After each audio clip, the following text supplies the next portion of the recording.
Hey. Umbwiye nguki? Nyiri za diro z'akazi. Mindandika abakozi bashaka kunkorera akazi kandi byumvikana. Akazi kozo wagashobora.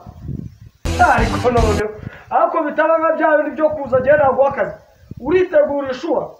Kuko umukanya ngiye gutangira kwakira abakozi, ndashaka abakozi bazajya bakucira ingurube zanjye arahebwe. Okay, sana kibazo turaje turabira. Bombo clap.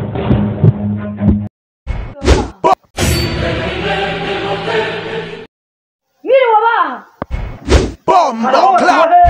Komi ngutangiye kumoka nawo shibiki. Gakikigo na kikiwa kikigikice gati akikanga kiyo motosha. Ni shati ya sona ambesiro. Nakobwa.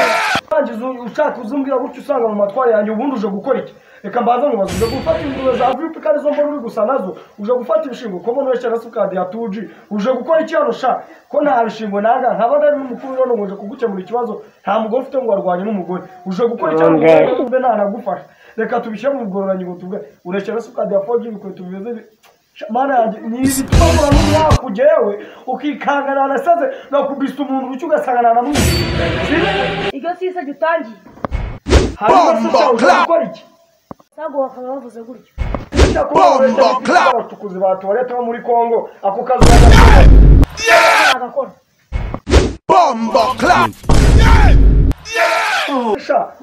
Uramenya kamwe mu kazi dutanga kameze gute kubanje gutomboka nkabye ntuza akazi dutanga kariko wenda tujye kukujyana mu Burusi ujye gutabara harigendera ujye gutabara mu president w'Urusi n'iri anamba wacha mu bifa byo byonyine pine ry'abarusi nukubuto y'Abantu batombotse ngo akazi wagashobora we ko akabaye wahiriza ihene za Rwanda dore ko n'imutana zi Rwose boss nakubise abanyerondo batatu ukumva ikirani rero ko kunywa amazi. Umbwiye abanyerondo hoshe numvaga ndarakubise bakarakita kumbe n'abanyerondo shayewe nugaseko nena abanyerondo. Bombo clap. Mu bantu bakubise imbwa buri takaguru. Wakubise imbwa imwe ngo kana uzamuka.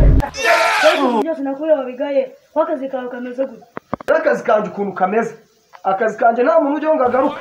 Uragenda utavuye bagucira amaguru uzawacitse umutwe. Icya kabiri ntabwo ujya kuregera imiryango yawe nuko ugenda gushimuta abantu tukakuramo ibihaha. None se boss imfashwe ariko ugafatwa igicukucuku ricumba ugacurukwa bicupa ugacikamo kabiri wa musenzi we ufashwe ufatwa nande sha ahuranu. Bombo clap. Ndumva akazi k'uyu munsi katagishobotse ndakwirukanye.